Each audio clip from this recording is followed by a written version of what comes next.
following story was pulled from a 1997 article in the British Medical Journal. The article was written by the psychiatrist who treated the patient, who will be the focal point of this story.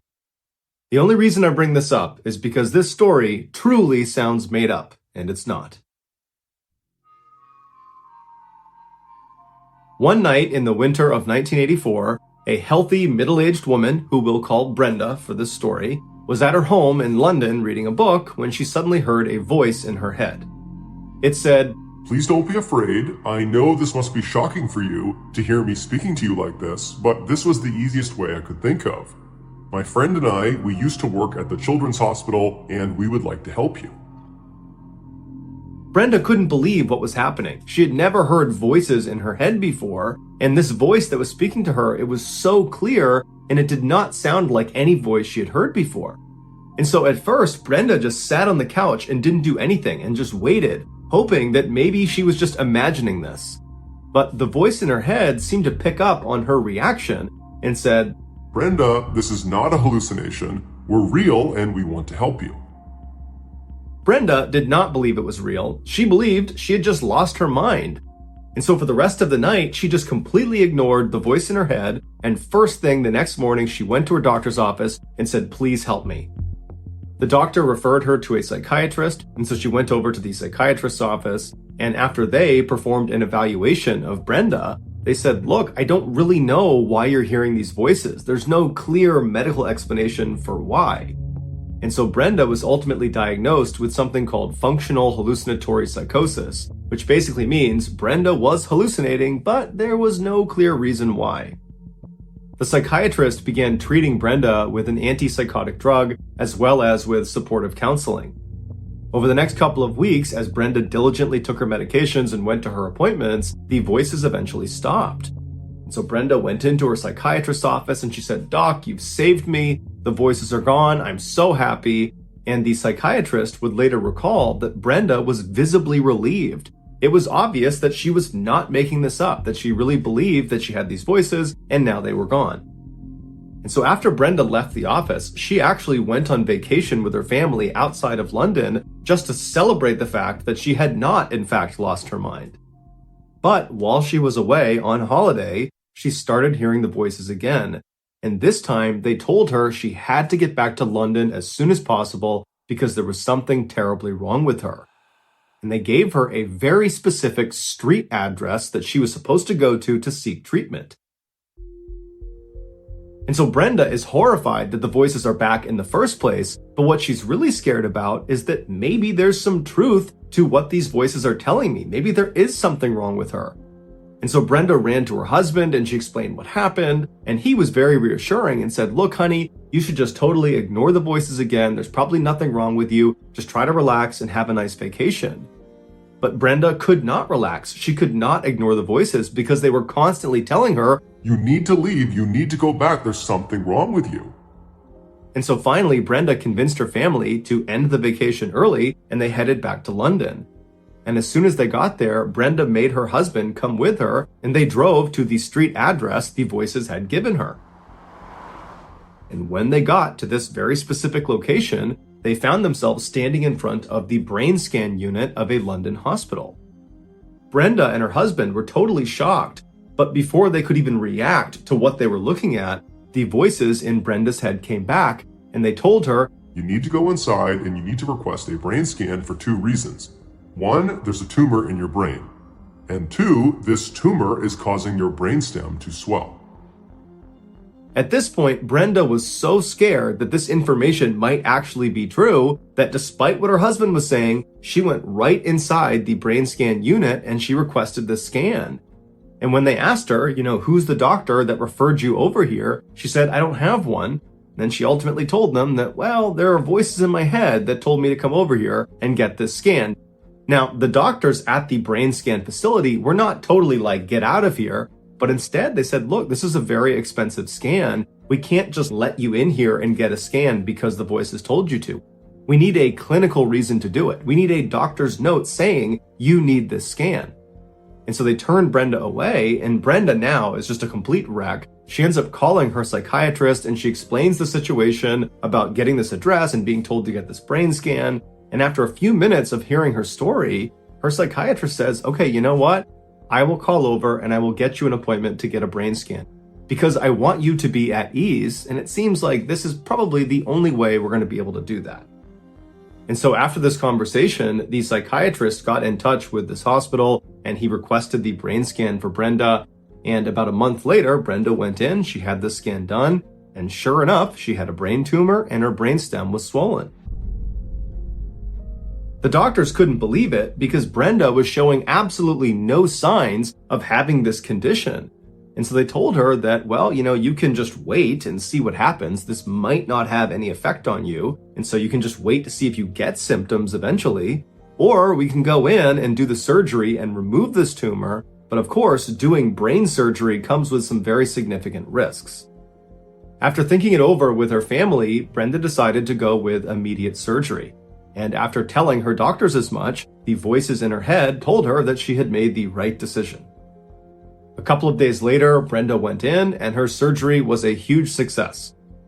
After she regained consciousness in the recovery room, the voices spoke to her. They said, "We are pleased to have helped you. Goodbye." After that, Brenda never heard the voices ever again, and she never had any complications from the surgery or from the tumor. And to this day, the medical community still has no idea who those voices in her head really were.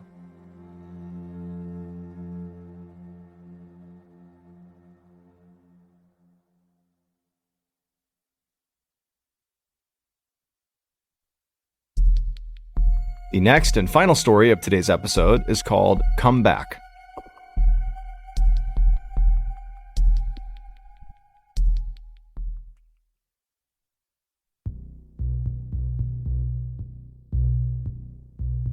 Late one afternoon in December of 1986, a woman named Shanti Singh was sitting on her bed cradling her toddler son, whose name was T2, as he threw a huge temper tantrum.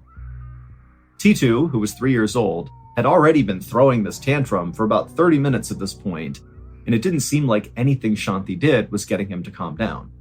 In fact, honestly, it just seemed like T2 was getting worse and worse by the second. And Shanti knew her son's constant wailing must be annoying her neighbors in the little rural village in northern India where they lived. But again, Shanti just felt like really there was nothing she could do. After all, this was not a typical toddler tantrum. T2 was not throwing this tantrum because he lost a toy or was fighting with his siblings or something.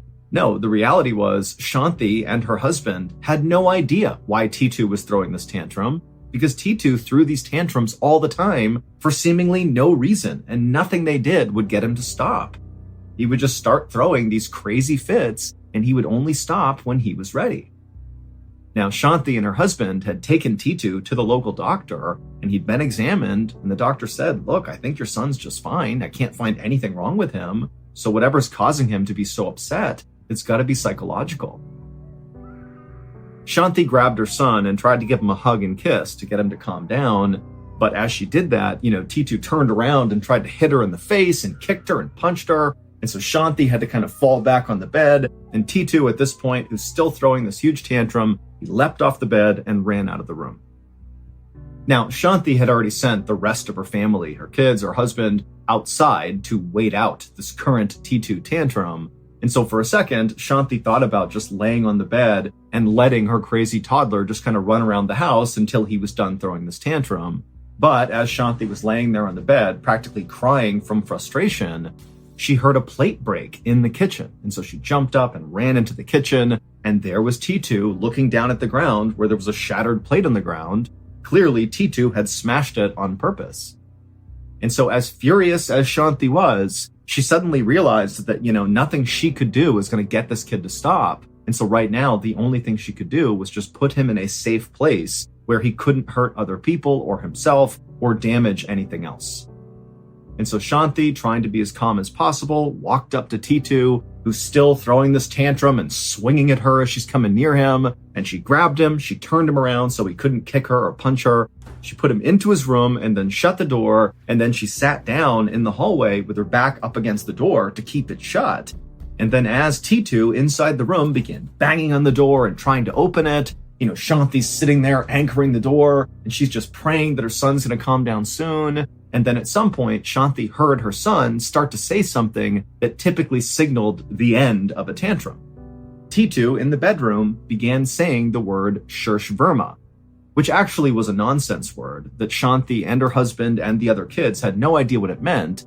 But, Titu, at the end of his tantrums, he would always just start saying over and over again, Shirsh Verma, Shirsh Verma, Shirsh Verma. And so Shanti, she's in the hall and she's hearing Titu start to do that. And so on the one hand, she's thinking, okay, this tantrum's about to end.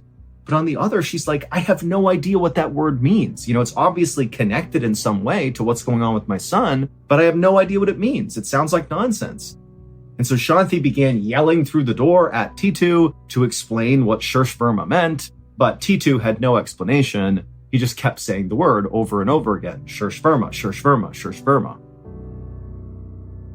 Shanti and her husband had 5 other kids. Titu was the youngest, and Titu was not like any of his other siblings.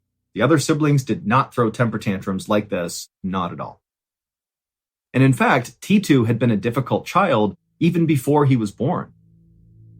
Towards the end of Shanti's pregnancy with Titu, she'd become very, very sick, and in fact had to be hospitalized for the entire last trimester. And then as a newborn baby, Titu basically didn't sleep at all, and he cried constantly.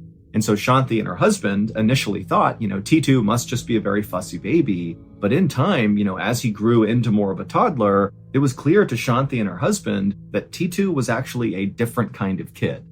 He seemed like a very unhappy and kind of angry kid who was permanently on the verge of crying or throwing a fit. But it wasn't until Titu began talking at around 2 years old that Shanti and her husband really started to become worried. Because the things Titu was saying as a 2-year-old were just not in keeping with what you would expect a 2-year-old to say. And I'm not talking about the nonsense word that Titu would use during his temper tantrums, Shirsh Verma. Basically, Titu would say things that seemed to indicate that he genuinely hated everyone in his family. Now, for context, Shanti and her family were not poor, but they weren't rich either.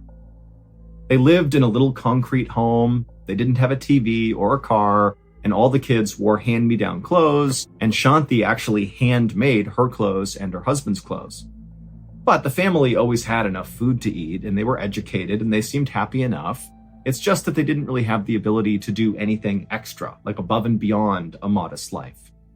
And Titu had never known anything different. This was his life from the day he was born. But when he learned to speak at around 2 years old, it was like all Titu wanted to talk about was how crappy of a lifestyle their family lived. For example, when Titu's mom, Shanti, would put on one of her saris that happened to be ripped, a sari is a traditional garment in India, Titu would look at what she was wearing, and in toddler speak, he would tell her that she looked terrible and that it looked like she was just wearing rags. Titu would also walk around their house and he would point to spots in the house that looked dirty, and he would demand that somebody cleaned it up because he didn't want to live in a dirty house. And then whenever the family needed to go somewhere and they would walk there or take the bus there, Titu would complain the entire time that he wanted to be in a car. And why aren't we driving in a car? Like, why are we walking? Despite the fact that Titu basically had never used a car before. But perhaps the strangest aspect of Titu's behavior was around the time he began talking and insulting his family, he also began talking about this very historic city called Agra, which was located about 8 miles away from where they lived. Agra was famous for being home to the Taj Mahal, which is considered to be one of the most beautiful buildings ever made. Agra also has a very busy downtown and lots of tourism, but Titu had never been to Agra, and there was no reason he would be drawn to Agra, like his family had no connection to that city. But starting around the time Titu began talking at 2 years old, he began asking to go to Agra several times a week. And when his parents would say, no, we're not going to go to Agra, Titu would throw a huge tantrum. And so not long after Titu had begun speaking and saying all these terrible things, Shanti and her husband decided that really all they could do was just wait and hope their son grew out of this terrible behavior. But Titu did not grow out of this. Shortly after his parents decided to just kind of wait it out, T2 would randomly attack another small child with a sugarcane, and he beat the kid so badly the kid was bleeding at the end of the attack. And then also another time, shortly after the sugarcane beating, T2 was at the store with his mother, and his mom was looking at this bracelet, which she couldn't afford. She was just looking at it through the glass. And T2 sensed his mom wanted the bracelet, and in an odd show of affection for his mother, he turned to the shopkeeper, this little tiny kid who's not even 3 years old yet, and he tells the shopkeeper that if he doesn't give this bracelet to his mother for free, that T2 will shoot and kill the shopkeeper. And so after this, Shanti and her husband just stopped taking T2 out in public at all. It was just too embarrassing. But what really just unsettled Shanti the most about her son's behavior was that nonsense word that T2 kept saying at the end of all of his tantrums, Shirsh Verma, Shirsh Verma. And so fast forward to that day after he's broken the plate and now Shanti's put him in his room, T2 began saying that nonsense word, except he was getting a little bit older and his speech was getting a little bit more clear. And so as Shanti was laying up against the door, she realized that her son was not saying a single word, Shirsh Verma. He was saying 2 words. They were Suresh Varma. But Shanti had no idea what that meant. She thought it sounded like a name, but it was a name she had never heard before. But one day, a few months after the dish-breaking incident, in April of 1987, all of T2's very strange, erratic, terrible behaviors would erupt all at once. That April day started out like any other. Shanti made breakfast for her family, and then her husband headed out to do some errands, and her 6 children kind of dispersed around the inside and outside of the house to play, study, whatever. But T2 was really grouchy, and so he stayed inside in the kitchen with Shanti. A little while later, Shanti's oldest son came into the kitchen, and he asked his mother, "Hey, when will Dad get back from his trip to Agra?" Shanti's husband had gone to Agra to run one of his chores, and Agra was the city that T2 was totally obsessed with. And so when Shanti's oldest son said the word Agra, T2, who was sitting in the kitchen, he heard it and kind of looked up like he was totally fixated on their conversation. And then as Shanti and her oldest were talking about the dad, T2 just got up, left the kitchen, and he went to his room. He grabbed a couple of things, and then he came back into the kitchen carrying this bundle of clothes with him. And he walked right past his brother and his mother. He went out the front door and began running down the road without saying a word. Remember, this is like a 3-year-old child. This is not a teenager. This is a little kid. And so Shanti and her oldest son, they kind of watched in shock as T2 ran off down the road. And for a minute, neither of them did anything. And then it was like they broke out of their trance and the oldest son just turned and began running out of the house to catch up with T2. Now, it didn't take long for the oldest to catch up with his young brother, but it was surprisingly hard to stop T2 from trying to run away. He fought back as hard as he could to keep his brother from pulling him back to the house. And then when the older brother got T2 back inside, Shanti looked at her older son and she saw he had a black eye from where T2 had just hit him. And when Shanti turned to T2 to try to get him to apologize to his brother for hitting him, she saw T2 was completely inconsolable. He was throwing a huge temper tantrum. He was on the ground kicking and flailing and screaming at the top of his lungs. And so Shanti and her oldest son knew there was no hope in getting him to calm down. He was deep into one of his tantrums. And so Shanti and the oldest just basically restrained T2 so he couldn't hurt himself or one of them or damage anything. And for a while, as they held him to the ground, T2 just continued to scream and flail and throw this fit. But eventually he did kind of calm down and he began saying Suresh Verma over and over again. But then he began talking about something that he really hadn't brought up before that stood out to Shanti and her oldest son. T2, in addition to saying periodically Suresh Verma, also began talking about some radio store in Agra. And T2 kept saying, "Why didn't Dad bring me to the radio store? Why didn't he bring me?" And so as Shanti is listening to her son, she suddenly thinks, you know what? This is my chance. He's being so specific about this radio store. Maybe this is my opportunity to lean in and learn what the heck is going on with my kid. And so once T2 fully stopped his temper tantrum and Shanti and her oldest could finally let go of him, once T2 had left the room, Shanti turned to her oldest son and she told him to go to Agra right now. Just go there, and look for a radio store or something. Look for anything that could be a clue to what's going on with Titu. He obviously has some fixation with the city. Just go, look around, see if you can find something. So the oldest son left the house and he went to one of his friends' houses who had a car, and together they drove into Agra. Now, Shanti had no idea if her oldest son's trip to Agra would produce anything useful, but she figured, she's got nothing to lose. A few hours later, when Shanti's oldest son returned from Agra, he came into their home with a very serious look on his face. And right away, Shanti could tell, clearly, he's discovered something. And so Shanti asked her oldest son, tell me, what did you learn? What happened in Agra? And the oldest son, he looked down for a second, and then he looked back at his mom and he just said, tomorrow, we're going to have visitors.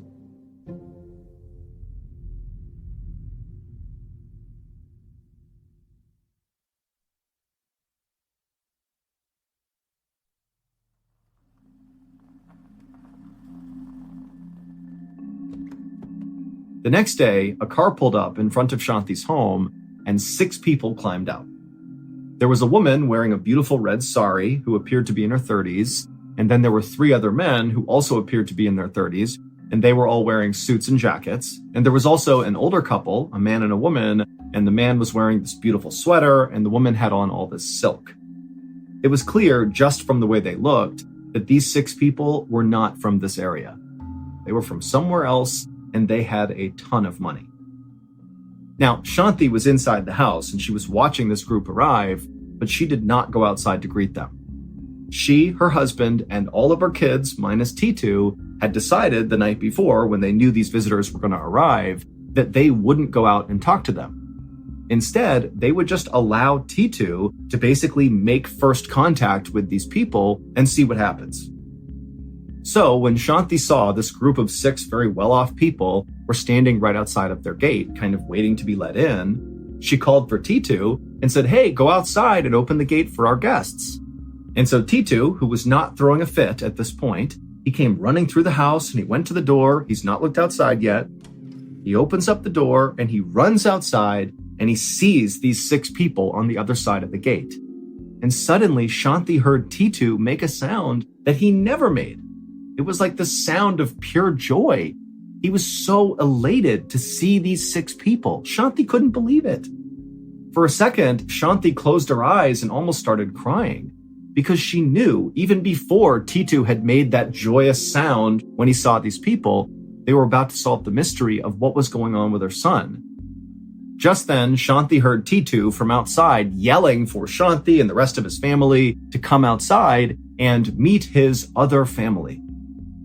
Shanti went to the door and gestured for the guests to come inside, and then she led them through the house to the back deck.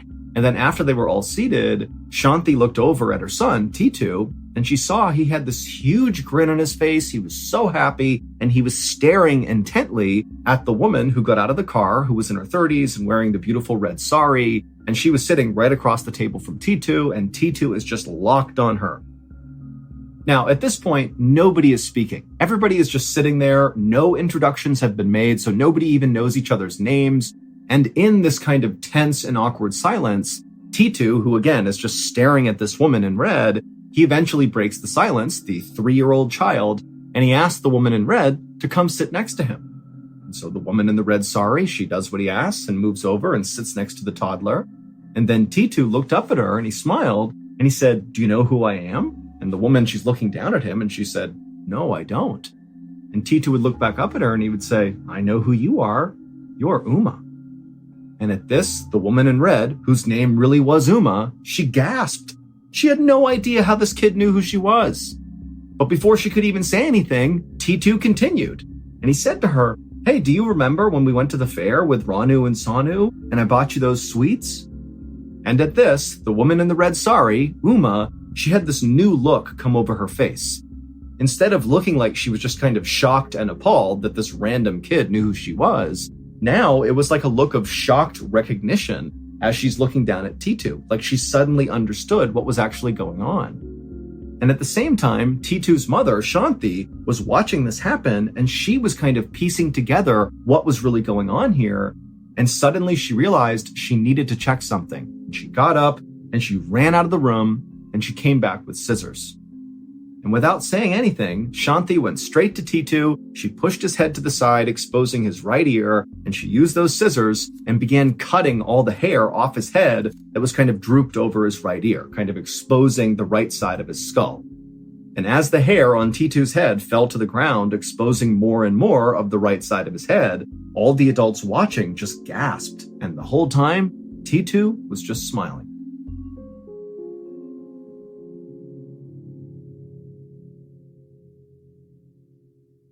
To understand what just happened out on that back porch between these random people and Shanti and her family, you need some context.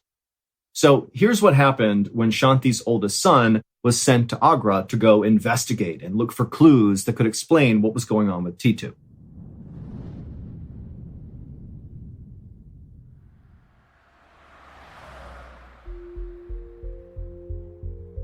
The brother and his friend had driven all around Agra, looking for radio stores and looking for things that might in some way kind of connect to Titu, and they didn't see anything.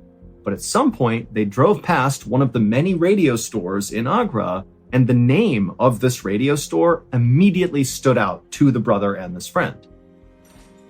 So the older brother and the friend, they parked their car and they went into this particular radio shop, and inside of there is where they met Uma, the woman who had the red sari on, who was in her 30s, that Titu said we went to the fair together with, that woman. So she's inside this radio shop. And when the older brother asked Uma how this radio shop got its name, that was when things began to fall into place for this older brother about what was going on with Titu. Uma would tell the older brother that this radio shop actually belonged to her husband, except 3.5 years ago, he was murdered. He was shot and killed. And so she had been running the shop ever since.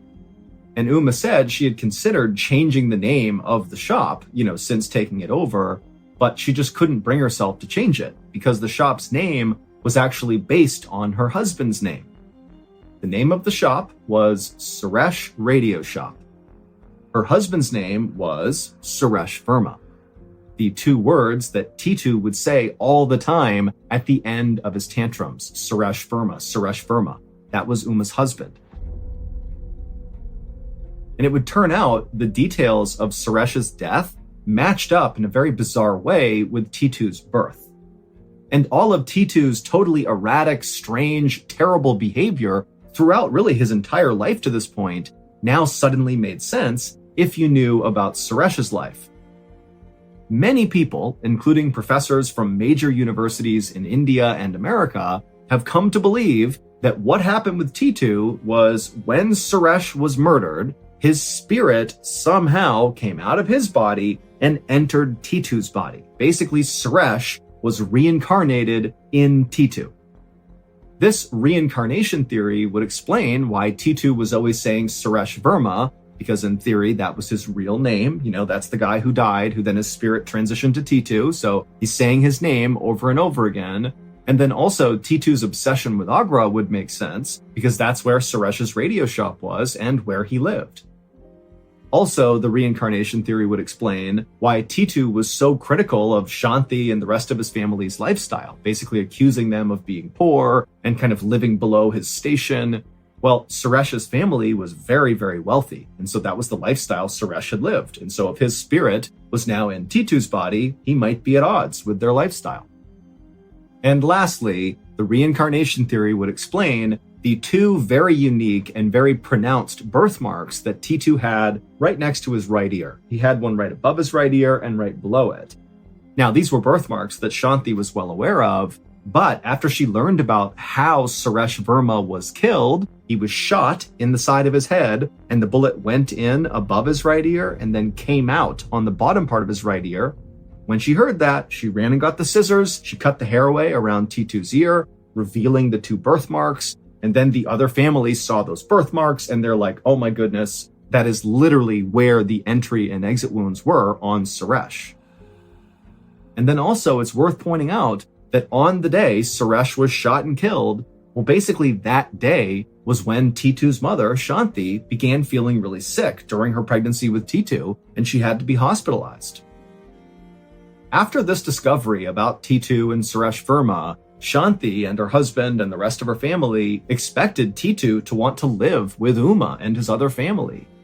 And at first, that is what Titu wanted to do, but pretty quickly he actually decided that, you know what, I want to stay put with the family I was born into, and we can just visit with the other family. And so that's what they did. Uma and the other wealthy family, they made visits all the time to see Titu and vice versa. The families got along great. And as for Titu, he was really happy. His bad behavior basically went away and he became a normal, high-functioning kid. And Titu has grown up and become a very happy and successful adult. He's got a family of his own, and he's currently a professor at a college in India.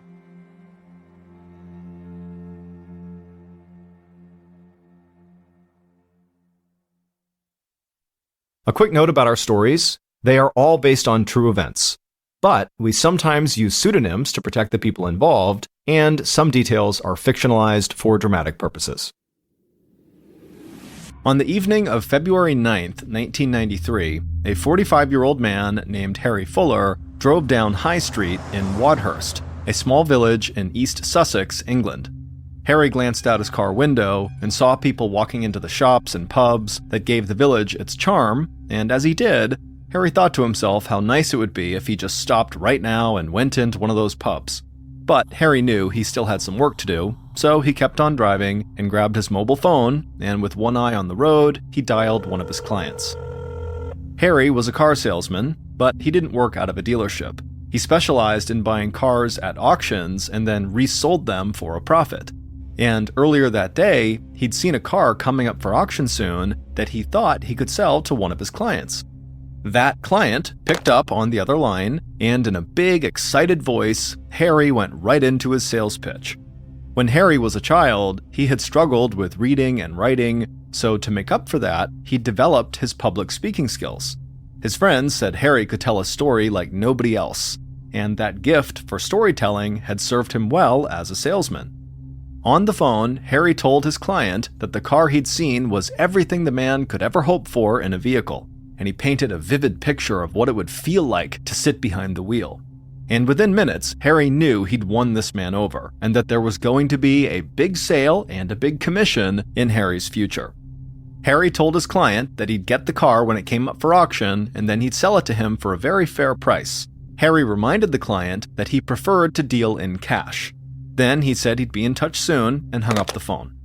Harry smiled. He couldn't wait to get home to tell his wife, Nicola, all about this very likely big sale he was going to close. A few minutes later, Harry reached the other end of High Street and arrived at the 3-story brick cottage he and his wife, Nicola, rented. Harry pulled around the back of the cottage, parked his car, and stepped outside. Harry and Nicola had only been living in Wadhurst for a few months, but they loved the home they'd found. It was next to a tea shop and close to several other stores and restaurants on High Street. But even more importantly for Harry, there was plenty of space behind the cottage for him to park all the cars he bought at auction until he sold them off. Harry opened the back door of his cottage, he walked inside, and called out for his wife. Nicola yelled back that she was upstairs in their bedroom. Harry made his way first to the front room of the cottage, and when he got there, he breathed in the smell of fresh flowers that always seemed to fill the house. Whenever Harry had a chance, he would buy flowers for Nicola and put them all over the house, because he thought that she should be surrounded by things that were as beautiful as she was. Then, after smelling the flowers, Harry walked upstairs to the large second-floor landing and headed down the hall into the bedroom, where he found Nicola getting ready to go out to dinner with some of her friends. When Nicola heard Harry come into the room, she walked over to him, threw her arms around his neck, and kissed him. And Harry kissed her back and told her about this big sale he was likely going to close. There were things about Harry's work that Nicola did not totally understand, but she knew he was always happy when he could sell a car, so she was happy for him. Then Harry took a step back, looked at the dress Nicola was wearing, and told her she looked absolutely gorgeous. Harry and Nicola had been married for about 6 months, and their friends and family said they already were the perfect couple. However, when they had first gotten together, some of those same friends and family did not think this. They thought maybe the couple would not even work.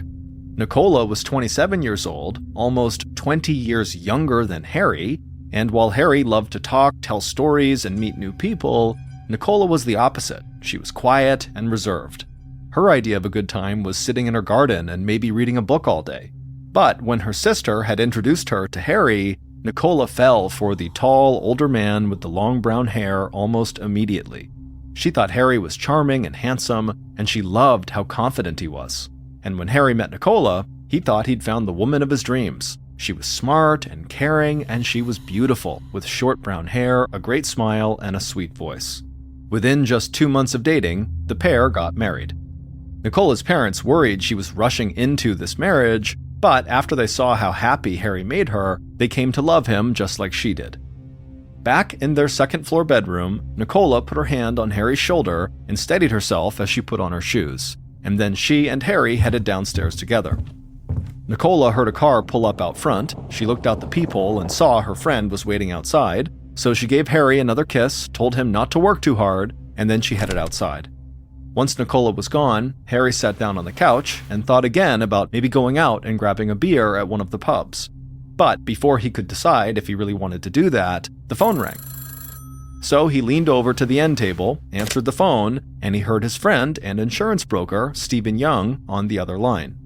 Harry and Stephen talked briefly about a new business venture Harry was starting, and then at some point the conversation turned to golf, and then a couple of minutes later, Harry hung up the phone with Stephen, but he kept staring at the phone in his hand, wondering if maybe he should make one more work call before calling it for the night.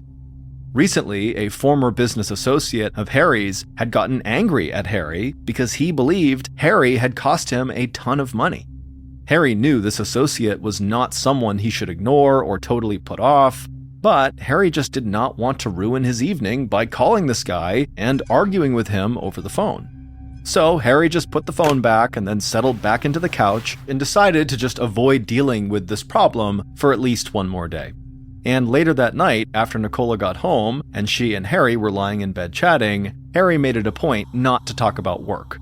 Instead, he and Nicola talked about an upcoming beach vacation they'd planned. Nicola said she couldn't wait to get away from the overcast weather in Wadhurst, and Harry said he was looking forward to spending time by the ocean with his beautiful wife and nothing else to worry about. And as Nicola drifted off to sleep that night, she thought about how just a year earlier she couldn't have imagined being so happy and so in love. The following morning, at around 8:30 a.m., Nicola stood in the kitchen on the first floor. She was wearing her nightgown, and she didn't feel fully awake yet. She opened a cabinet, took out a mug, and set it down on the kitchen counter. She poured herself a cup of coffee and added in a little cream and sugar. Then she pulled a cigarette out of a pack on the counter, lit it, and took a drag. Nicola loved having a few minutes in the morning to relax before she went to the shop in town where she worked part-time. She grabbed an ashtray, walked out of the kitchen, crossed through the front room, and walked upstairs to the second-floor landing. She sat down on the floor, stretched out her legs, and slowly drank her coffee and smoked her cigarette. Then she heard the front door open downstairs, and suddenly cold air blew through the house. Harry called out to say it was him and he was home, and she told him that there was coffee ready in the kitchen. Harry had just walked to a shop down the road to buy some cigarettes of his own, and he was now going to join his wife for their morning coffee before he started making work calls. But as Harry turned towards the kitchen, there was a loud knock at the front door. So he turned back around and looked out the peephole. Harry shook his head. He did not feel like dealing with the person on the other side of the door right now, but he knew he really had no choice. They were here right now. So Harry opened the door and welcomed this person inside. From the second-floor landing, Nicola heard Harry and this other person say hello to each other, but before she could even figure out who had come into her home, she heard a loud crashing sound coming from downstairs in the front room. Nicola put her coffee and cigarette down, got to her feet, rushed down the stairs, and looked into the front room of the house, and immediately she began to scream. 10 hours later, on the evening of February 10th, Detective Superintendent Graham Hill of the Sussex Police drove down High Street past a row of old brick cottages. Then he slowed down and parked across the street from Harry and Nicola's cottage. Hill glanced out his car window, and in the glow of the streetlights, he saw a crowd of local residents gathered nearby. He wasn't surprised by the scene, because police showing up in force to a cottage in Wadhurst was a very rare sight. Hill stepped out of his car. He was tall and thin with gray hair, and he wore a dark suit and tie. It was cold, so he could see his breath hanging in the air. So he quickly walked across the street, past the crowd of people, and went up to Harry and Nicola's front door. Earlier that evening, the Sussex police had received an urgent phone call from Nicola's parents. They said they'd been trying to reach Nicola all day, but they hadn't heard from her, and that a coworker had told them that Nicola had not shown up for work that day. Nicola's parents were worried because Nicola was not the type of person who would miss work without calling first. So the police had gone by the cottage just to make sure everything was okay, but nobody had answered when they knocked on the door. And then one of Harry and Nicola's neighbors said they had heard strange sounds coming from the cottage that morning. So the police had forced the door open and gone inside. And when they had stepped into the front room of the cottage, they knew instantly that something horrible had happened.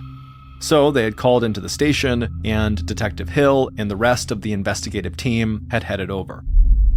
Standing at the closed front door of the cottage, Hill turned around and looked back at the crowd of people staring up at him both right in front of the cottage and up and down High Street. Then he took a deep breath, turned back around, and opened the door, stepped inside, and shut the door behind him. Hill was a veteran of law enforcement, and it took a lot to affect him, but when he stepped inside of that cottage, he was shocked by what he saw. A large path of blood led from the front room towards the back of the house. So Hill followed the blood out of the room, down a hall, and past the kitchen. Then he stopped outside of the laundry room where the blood trail ended, and where several officers were now standing taking pictures. Hill stepped past the officers into the laundry room and looked down at the ground. Harry Fuller's body was propped up against the washing machine, and it was clear he had been shot to death. But as Hill looked at Harry, he noticed something strange. He crouched down to get a better look and saw there was white powder on the front of Harry's shirt. The placement of the powder seemed purposeful, like someone had sprinkled it on Harry after he was dead or dying. Hill thought the powder could be cocaine, but they would need to test it first to make sure that was true. Hill told a member of the team to collect samples of the white powder and then made his way back to the front of the house. He heard movement on the second floor, so he turned and began walking upstairs. And when he reached the second floor landing, he saw a coffee mug on the floor next to a half-smoked cigarette in an ashtray and drops of dry blood leading down the hall. Hill followed this blood trail and eventually wound up in a bedroom where more officers were now gathered. On the ground in front of them was the dead body of Nicola Fuller. She was still wearing her nightgown with a duvet partially covering her. But the thing that really stood out to Hill was the blood-spattered phone lying right next to Nicola's outstretched hand. Just based on his first impression of the scene, Hill thought Nicola must have gotten away from her attacker after she had been wounded and had made it to this phone in the bedroom to try to call for help. That meant, for at least a moment, Nicola must have thought she might be able to escape the horror that was unfolding in her home. And the image of this poor young woman spending her final seconds terrified and desperately trying to save herself made Hill very angry.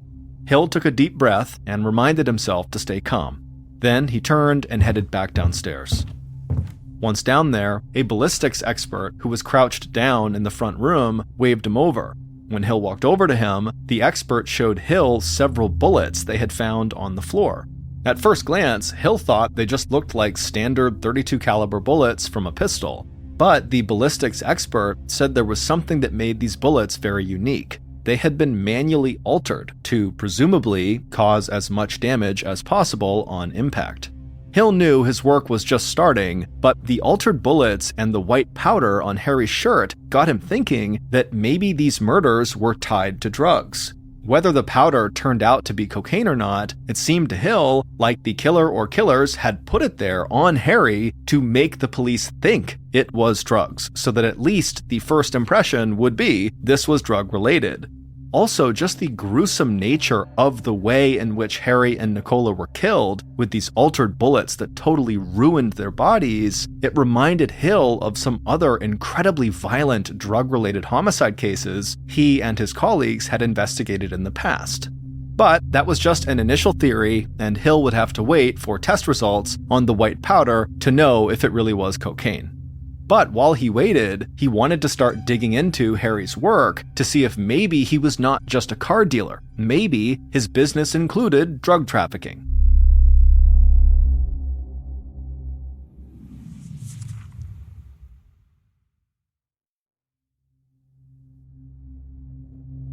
So, in the days following the murders, Hill began looking into Harry's business practices. But he didn't find any links to the drug trade, and when the lab results came back on that white powder from Harry's shirt, it turned out just to be sugar. Hill didn't really know what to make of this revelation. He just knew that whoever had placed that sugar there had done so on purpose. It was a message of some kind. He just didn't know what it was. So Hill kept digging into Harry's business operations, and he started to get a much clearer picture of Harry's work and his personality. From interviews with work associates, friends, and people in town, Hill learned that Harry had earned the nickname Flash Harry because he loved flashy cars, flashy clothes, and flashing large stacks of cash around. Hill knew that the cars and clothes could just be part of Harry's larger-than-life persona that had attracted Nicola to him and had made him such an effective salesman. But Hill took notice when he heard a bunch of stories about Harry walking into pubs, reaching into his pockets, and showing off thousands of pounds, which is British money. Hill also learned that Harry would brag that the money in his pockets was nothing, and that he had tens of thousands of pounds in cash stashed away at home. And when police spoke to Harry's insurance broker, Stephen Young, he confirmed that Harry did most of his business in cash. Now, there was nothing necessarily illegal about that, but Hill knew people often used cash in business transactions just so they wouldn't leave any records behind. And so, the more Hill learned about how Harry operated, the more he became convinced that the murderer had to be someone Harry had done business with. And then, in late February, about 2 weeks after the murders, Hill discovered something that he thought might break the case wide open. Hill found out that weeks before the murders, Harry had unknowingly purchased a stolen high-end car at an auction to sell to a client. And when police had informed him that the car was stolen and pressed him for more information, Harry had eventually exposed another car theft operation in the area that he knew about. And he even pointed to a man he'd done business with, Roger Lee, as being the potential leader of that car theft ring. Police hadn't been able to tie Roger Lee to the car thefts yet, but they learned from people who knew Lee that he blamed Harry for costing him a lot of money, and Lee wanted revenge. Lee was the person calling the night before Harry was killed, who Harry decided to ignore and deal with another day. On a cold February afternoon, over 2 weeks after the murders, Hill dispatched one of his detectives to meet with Roger Lee to try to learn more about his connections to Harry. The detective left the station, and when he'd driven about an hour, he turned off the main road onto a narrow dirt road surrounded by huge green trees. The detective followed this road deep into the forest until it reached Lee's caravan, or trailer home. The detective parked in front of the trailer, stepped out of the car, and looked out at the woods. The surroundings made him feel uneasy, like he was in the middle of nowhere. Then he walked up to the trailer and knocked on the door. A few moments later, the door opened and Lee stared out at him. Lee was stocky with a wide face and dark eyes, and he had a reputation for being someone who admired the famous American mobster Al Capone. And similar to Al Capone, Lee had a reputation for threatening violence against anyone who stood in his way. The detective introduced himself and told Lee he just needed to ask him a few questions. And to the detective's surprise, Lee smiled politely and welcomed him inside. Once they were sitting down, the detective looked Lee in the eye and asked him if he knew a man named Harry Fuller. A huge grin immediately came across Lee's face, and he replied, "No comment." So the detective leaned forward and asked if Harry Fuller had played a part in shutting down a car theft operation that Lee was allegedly linked to. Lee grinned again and said, "No comment." The detective would ask several more questions and would get several more no comment responses, and so eventually the detective gave up for the day, headed to the door, and just told Lee not to leave town because they would be in touch. The news about Roger Lee not answering any questions annoyed Detective Hill, but it didn't change his mind about Lee's possible involvement in the murders. In fact, Hill still considered Lee a very important suspect, but he knew he would have to keep digging to find enough evidence to connect Lee to the murder if he wanted to arrest him and hold him for questioning. But as February came to an end, things started to run cold for the murder investigation. No murder weapon had been found, no fingerprints in the house had turned up anything useful, and nothing had been discovered that placed Roger Lee in Wadhurst at the time Harry and Nicola were killed. Hill was getting frustrated, and Nicola's parents were getting angry. They wanted action, and they wanted the person who had killed their daughter to be brought to justice. In mid-March, over a month after the murders, Hill and his team walked back into Harry and Nicola's cottage like they had done so many times over the last several weeks, hoping that this time they would find something they had missed, so maybe they could get the investigation back on track. Once inside, Hill began walking upstairs as the other officers he was with began searching the front room. But before Hill reached the second floor, he heard someone downstairs shout his name. So Hill quickly turned around and walked back downstairs and into the front room. And immediately, Hill felt a jolt of excitement when he saw one of the officers lying face down on the floor with their arms stretched out under the couch like they were reaching for something. Then that officer pulled something out from underneath, stood up, walked over to Hill, and handed it to him. It was a recording device that they had all overlooked every other time they had been inside of this home. Hill called over all the other members of his team who were there, and then he hit play on the device. Hill could feel the anticipation in the room. Then they heard Harry's voice and the voice of another man, and they realized they were listening to both sides of a phone call. It would turn out, for several days right before he was murdered, Harry had begun using this recording device to record all of his phone calls. Police would never know exactly why Harry had done this, but Hill suspected it might have been because Harry was afraid someone was coming after him. And Hill still thought that person coming after Harry could be Roger Lee, the wannabe Al Capone.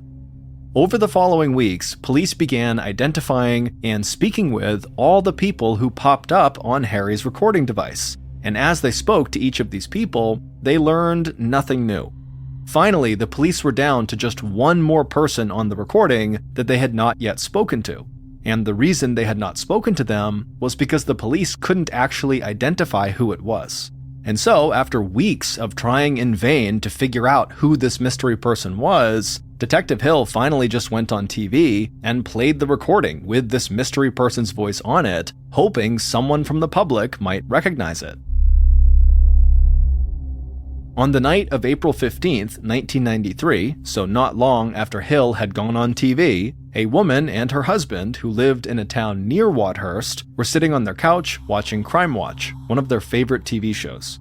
Crime Watch was a British show that featured details about active police investigations, and on the show, members of law enforcement and the host would ask viewers to help them identify someone who could potentially help a case move forward. On the couch, the woman and her husband watched as Detective Hill and the Crime Watch host introduced details about Harry and Nicola's unsolved murders. Then, Hill announced that he was going to play a recording of a phone call between Harry and an unidentified man, and Hill said learning the identity of this man could be crucial in helping police find Harry and Nicola's killer. The woman leaned forward on the couch and listened intently to the recording. Then, after it was done playing, a stunned look came across her face. She turned and looked over at her husband, and she said to him that the voice on that recording sounded exactly like his brother. Her husband shrugged and said, "No way, it can't be him." But then, Detective Hill on TV said they would play the recording again. So at this point, both the woman and her husband turned and looked back at the TV and leaned forward intently to listen as closely as they could. And when the recording played again, the woman stared at her husband knowingly. And finally, her husband breathed out a big sigh and said, "Yeah, that's my brother." The woman immediately got off the couch, she grabbed the phone, and she called her brother-in-law. And when he picked up, she told him what she had just seen on TV and said he needed to contact the police right away to make it clear he had nothing to do with Harry and Nicola's murder. After they hung up, this brother-in-law would immediately call the Sussex police to say that yes, he was the mystery caller. And when Detective Hill followed up with this brother-in-law and got more information from him, Hill would come to realize that he'd been totally wrong about the killer's motive. Based on conversations with this brother-in-law, who was the mystery voice on the recording, and interviews conducted throughout the investigation, and evidence found at the crime scene, here is what Sussex police believe happened on the morning that Harry and Nicola Fuller were murdered. February 10, 1993. Just before 8:30 a.m. on February 10th, the killer pulled their customized white Volkswagen car around the back of Harry and Nicola's cottage and parked it amongst the other cars that Harry kept back there. Then the killer picked up their mobile phone, called Harry, and told him they needed to talk in person. Harry said he was about to walk down the street to grab cigarettes, but he'd be home soon. So the killer stepped out of their car and walked to the side of the cottage where they could watch the street out front without actually being seen. The killer was calm and patient as they waited. Then, a few minutes later, the killer saw Harry walking down the sidewalk, and then he saw him go up to his cottage front door, open it up, go inside, and shut the door behind him. Once Harry was inside, the killer walked around to the front of the cottage and knocked on the front door. Harry eventually opened the front door, and the killer greeted him and stepped inside. Then Harry closed the door, and the two of them walked into the front room of the cottage. And while Harry was facing the other way, the killer took a quick breath, reached into their pocket, and pulled out a Walter PPK pistol, raised it, and fired. The bullet hit Harry in the back, and he crashed to the floor. Harry died almost instantly, but before the killer could make sure, they heard movement on the stairs. The killer looked up and saw Nicola come into view, and when Nicola saw Harry lying on the floor bleeding, she began to scream and turned to run back up the stairs. The killer immediately raised the gun again and fired, striking Nicola in the shoulder. She stumbled forward on the stairs but caught herself and got back up on her feet and kept going up the stairs. But when she turned around to see how close the killer was, she heard another bang and she felt a bullet graze her forehead.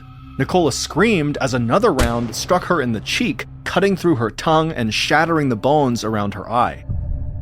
Covered in blood, Nicola fell to her knees, but somehow she managed to drag herself up the remaining few stairs and down the hall towards her bedroom. The killer, who was still at the bottom of the stairs, just stood there in shock.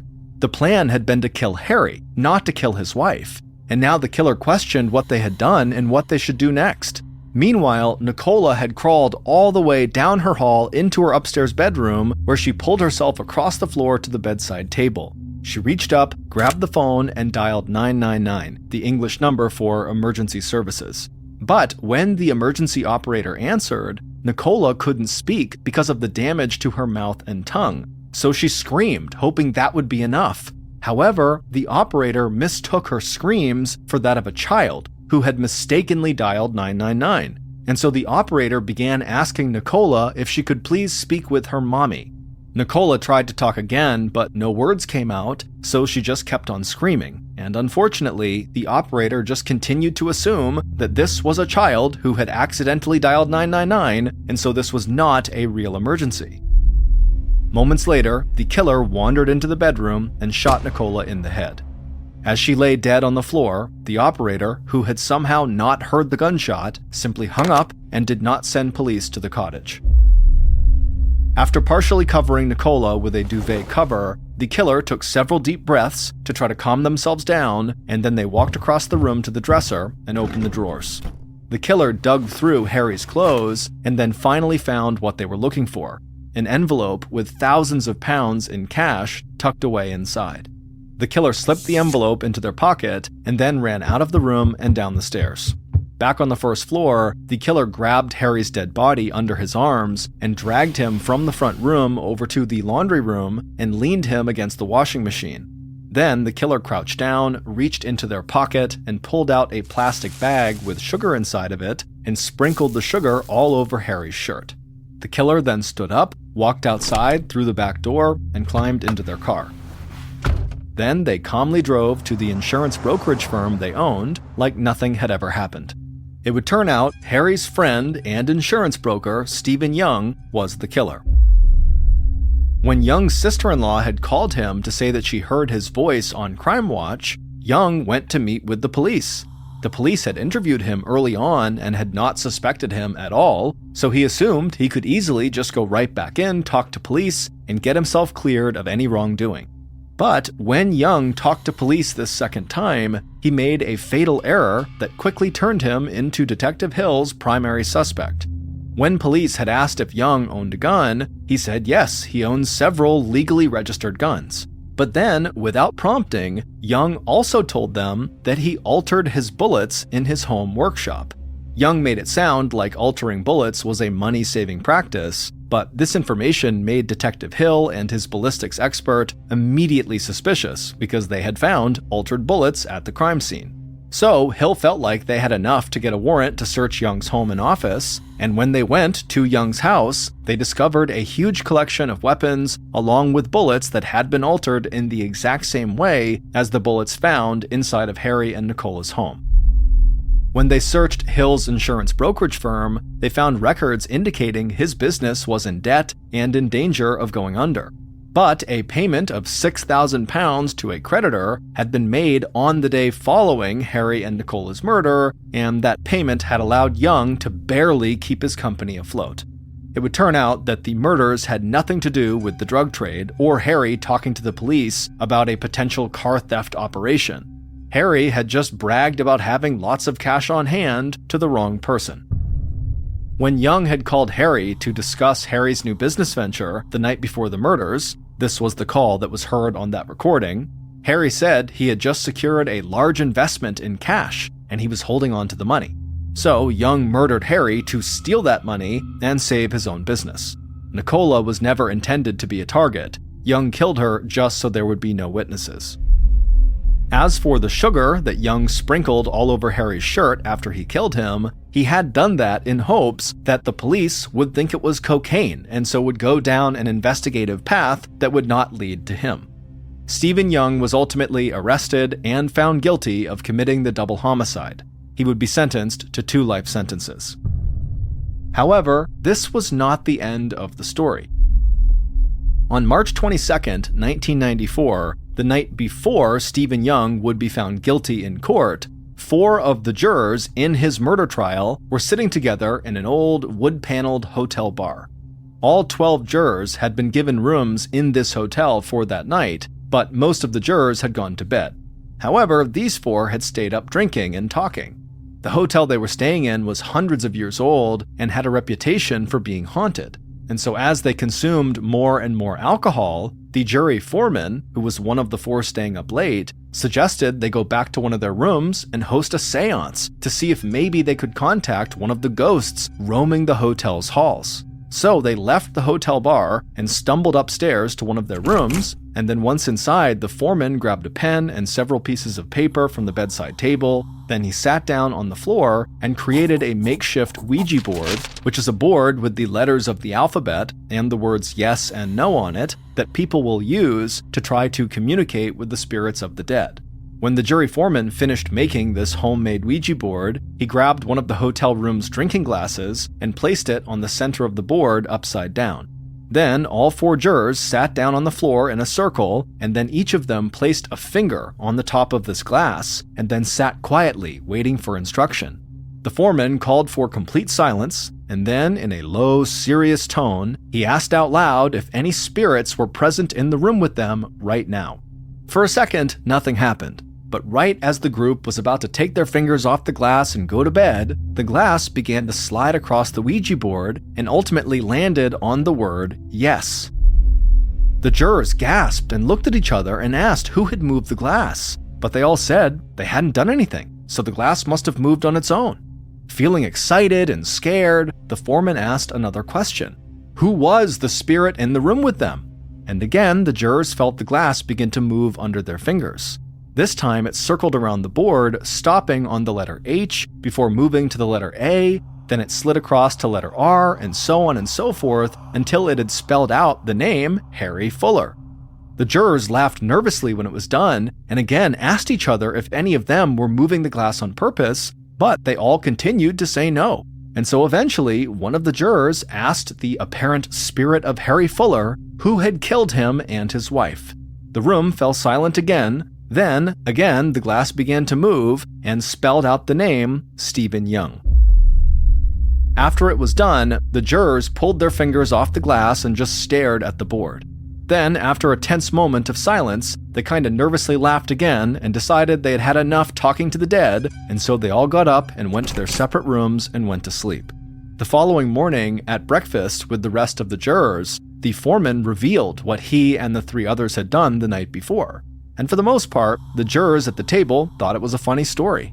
Later that day, the jury reconvened in court and found Stephen Young guilty of Harry and Nicola's murders, a verdict that law enforcement believed was clearly supported by concrete evidence. But then, in April, a month after the trial, one of the jurors who had learned about the Ouija board when the foreman told the story at breakfast sent an anonymous letter to the court explaining what had happened. And he said he could not live with himself if somehow a drunken seance with a Ouija board had somehow affected the guilty verdict. And when Stephen Young's attorneys were notified by the judge about this letter and about the seance, they demanded a retrial, and the court granted them one. And so a retrial with a new jury was conducted, but again, Stephen Young was found guilty and again sentenced to 2 life sentences. The legal outcome of the second trial was the same as the first, but any sense of closure Nicola's parents had found was shattered by the media frenzy surrounding the hotel seance.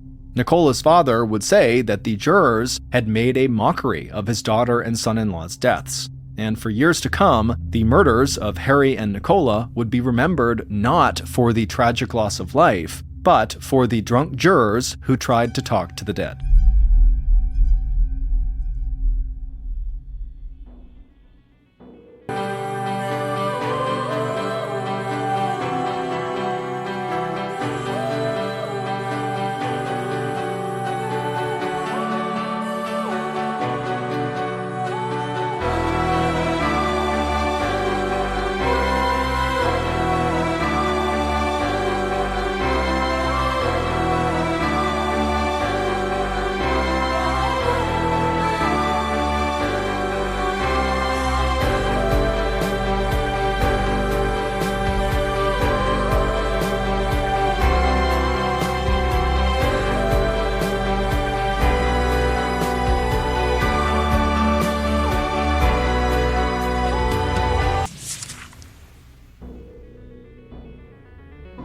Thank you for listening to the MrBallen podcast.